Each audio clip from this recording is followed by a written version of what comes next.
வாழ்வில் வார்த்தை ஊழியங்கள் வழங்கும் இன்றைக்கான இறை வார்த்தை. இயேசு கிறிஸ்துவின் இணையற்ற நாமத்தில் இந்த காலை வேளையிலே மகிழ்ச்சியோடு உங்களை வாழ்த்துகிறேன்.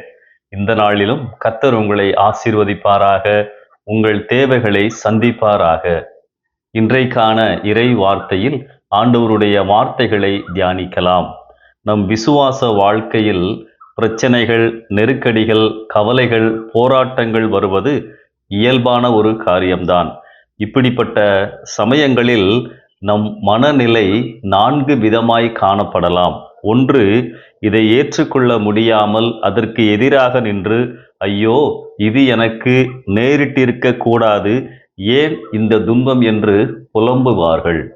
இரண்டாவது, சிலர் மிகுந்த விரக்தியுடனும் கசப்புடனும் வந்துவிட்டால் தாங்கித்தானே ஆகணும், விதியை மாற்ற முடியுமா என்று வேறு வழியின்றி வெறுப்புடனே துன்பங்களை சகிப்பார்கள். மூன்றாவதாக, சில துன்பங்கள் வந்துவிட்டால் இவைகள் மனித வாழ்வில் இயற்கைதானே, எல்லோருக்கும் தானே துன்பங்கள் நேரிடுகிறது, துன்பங்களை யார் தடுக்க முடியும் என்ற ரீதியாக சிந்தித்து அவைகளை சாதாரணமாகவும் ஏற்றுக்கொள்ளுவார்கள். நான்காவது, ஆனால் சிலரோ இந்த துன்பங்களை கடவுள் நல்லதற்கு ஏதுவாக மாற்றுவார், இதனால் நிச்சயம் ஒரு நன்மை ஏற்படும் என்று சிந்தித்து துன்பங்களை, சந்தோஷங்களை, நன்மைகளை உருவாக்கி தரும் வழியாக எடுத்து கொள்ளுவார்கள். துன்பங்களை நாம் வரவேற்க முடியாதுதான். ஆனால் அவைகள் வந்துவிட்டாலோ, எதிர்ப்பதாலோ, அவைகளை சாதாரணமாக எடுத்துக்கொள்வதாலோ, வேறு வழியின்றி விரக்தியுடன் ஏற்பதாலோ எந்த நன்மையும் இல்லை. அப்படி இருந்தால் நிறையவே காயப்பட்டு விடுவோம். துன்ப நேரங்களை நம்மை சோதித்து பார்க்கும் நேரங்களாக எடுத்துக்கொண்டு இந்த கஷ்ட நேரத்தை கூட கடவுள் நிச்சயமாக நமக்கு ஆசீர்வாதத்திற்கு நேராக கொண்டு செல்லும் நேரமாக மாற்றுவார் என்று விசுவாசித்து செயல்பட்டால் துன்பங்களிலும் நாம் ஆதாயம் அடைய முடியும். அப்படிப்பட்ட நெருக்கடியான நேரங்களில் மனதளவில் கர்த்தருடைய பிள்ளைகள் எப்படி நடந்து கொள்ள வேண்டும்?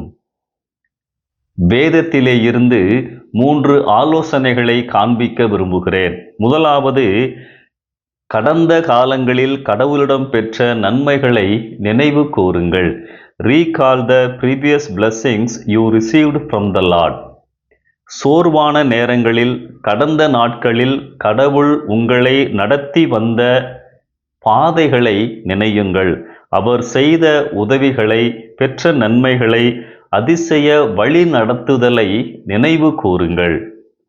சங்கீதம் 77:10-12 நாம் இப்படியாய் வாசிக்கிறோம்.